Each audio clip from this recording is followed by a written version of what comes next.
আসসালামু আলাইকুম। যে যেখান থেকে দেখছেন এবং শুনছেন সবাইকে শুভেচ্ছা এবং অভিনন্দন। আমি অ্যাডভোকেট মোহাম্মদ আমিনুল ইসলাম চৌধুরী সোহাগ আছি আপনাদের সাথে। সুপ্রিয় শ্রোতা, এসিল্যান্ড অফিসে কোনো একজন নামজারি করার জন্য আবেদন করেছে, কিন্তু ওই একই বিষয়বস্তু নিয়ে আবার দেওয়ানি আদালতে মামলা চলমান। এখন সেই ক্ষেত্রে উক্ত নামজারি হবে কিনা বা ওই নামজারি আদৌ টিকবে কিনা, এই সম্পর্কেই একটা বিস্তারিত আলোচনা করার চেষ্টা করব। আশা করি সবাই সাথে থাকবেন। যারা এখন এই চ্যানেলটি সাবস্ক্রাইব করেনি দয়া করে চ্যানেলটি সাবস্ক্রাইব করে দিবেন এবং ভিডিওটি ভালো লাগলে অবশ্যই লাইক কমেন্ট শেয়ার করবেন।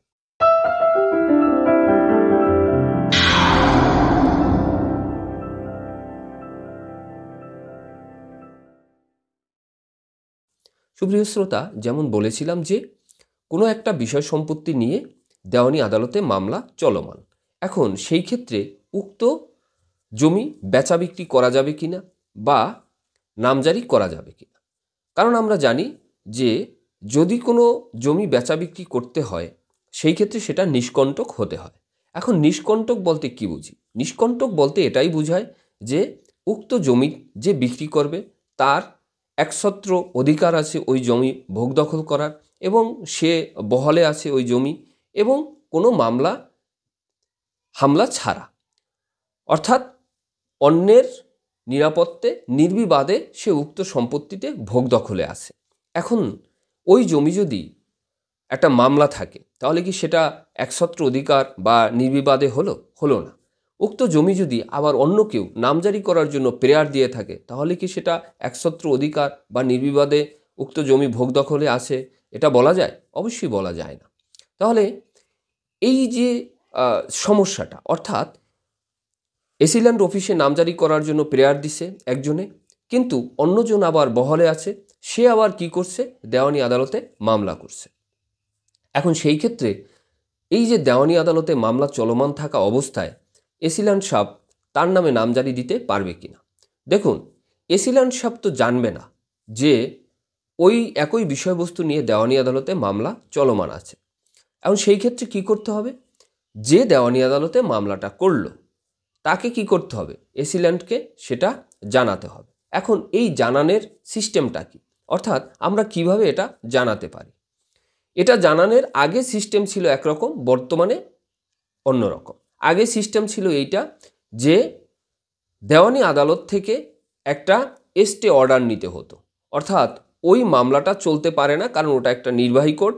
সুতরাং নির্বাহী আদালতে যে ক্ষেত্রে আপনার বিচারিক একটা আদালতে কোনো মামলা থাকে সেই ক্ষেত্রে নির্বাহী আদালতের ক্ষমতা থাকে না ওইটা ফয়সালা করার। সেই ক্ষেত্রে একটা স্টে অর্ডার নেওয়া লাগতো কোথা থেকে? দেওয়ানি আদালত থেকে। তো দেওয়ানি আদালত থেকে সেই স্টে অর্ডারটা নিয়ে তারপর যে এসিল্যান্ড অফিস সেখানে জমা দেওয়া লাগতো, তারপরে ওটা স্থগিত হয়ে যেত। এখন সেই অর্ডার নিতে গেলে আবার আরেক ঝামেলা। সেটা কি? আপনার যে দেওয়ানি আদালতে মামলাটা চলে তার যে লাস্ট অর্ডার, সেই অর্ডারটা আবার আপনার নকল তোলা লাগতো, এবং নকল তুলে তারপর সেই আদালতে একটা প্রেয়ার দিয়ে সেই প্রেয়ার অনুযায়ী সেখান থেকে একটা স্টে অর্ডার নিয়ে তারপরে দেওয়া লাগতো। তো এটা একটা অনেক ঝামেলা।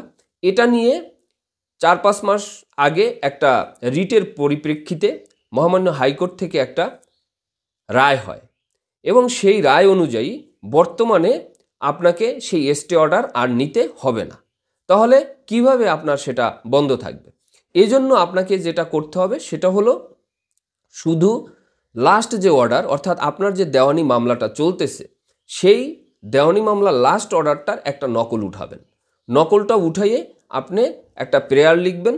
প্রেয়ারটা লিখে আপনি এসিল্যান্ড অফিসে জমা দিবেন। জমা দিলে কি হবে? আপনার এই জমিটা আর নামজারি হবে না, অর্থাৎ খারিজ হবে না, ওভাবে স্টে হয়ে থাকবে যতক্ষণ না পর্যন্ত দেওয়ানি আদালতের মামলা নিষ্পত্তি হবে। অর্থাৎ দেওয়ানি আদালতের মামলা নিষ্পত্তি না হওয়া পর্যন্ত ওটা ওভাবে হ্যাঙ্গিং হয়ে থাকবে। এটা গেল এটা ব্যাপার। আবার এখন আসি জমাজমি বিক্রির ব্যাপারে। এখন এরকম যদি কোনো কারো সন্দেহ থাকে যে উক্ত জমি বিক্রি হয়ে যেতে পারে দেওয়ানি আদালতে মামলা চলমান অবস্থায়, সেই ক্ষেত্রে আপনার কি করতে হবে?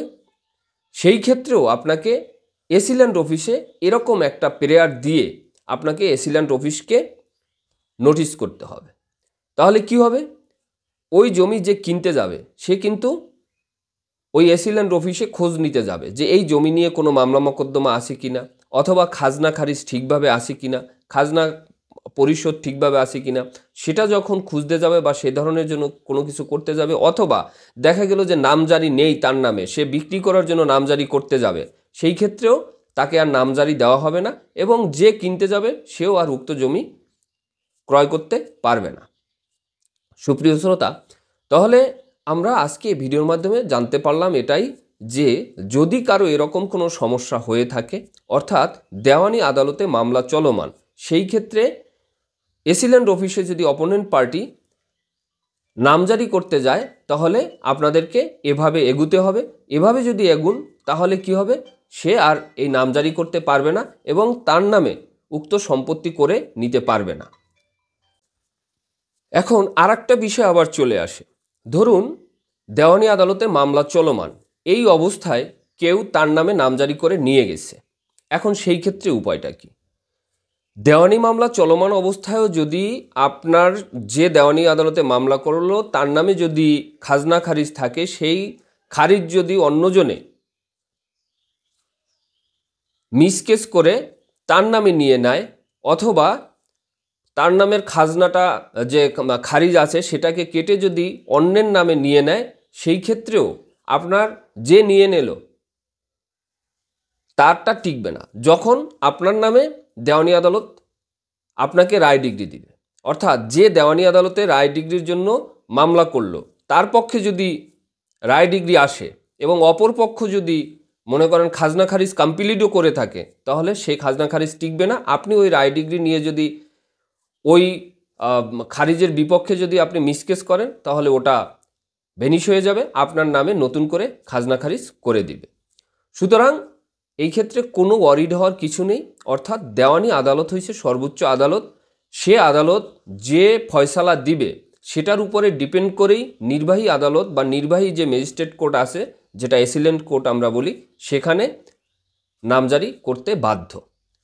সুপ্রিয় শ্রোতা, তাহলে আজকে এ পর্যন্তই। যারা আমার সাথে এতক্ষণ ছিলেন সবাইকে অসংখ্য ধন্যবাদ। যারা এখন এই চ্যানেলটি সাবস্ক্রাইব করেননি দয়া করে চ্যানেলটি সাবস্ক্রাইব করে দিবেন। আর যদি ভিডিওটি ভালো লাগে তাহলে অবশ্যই লাইক, কমেন্ট, শেয়ার করবেন। সবাইকে আবারও ধন্যবাদ। আসসালামু আলাইকুম।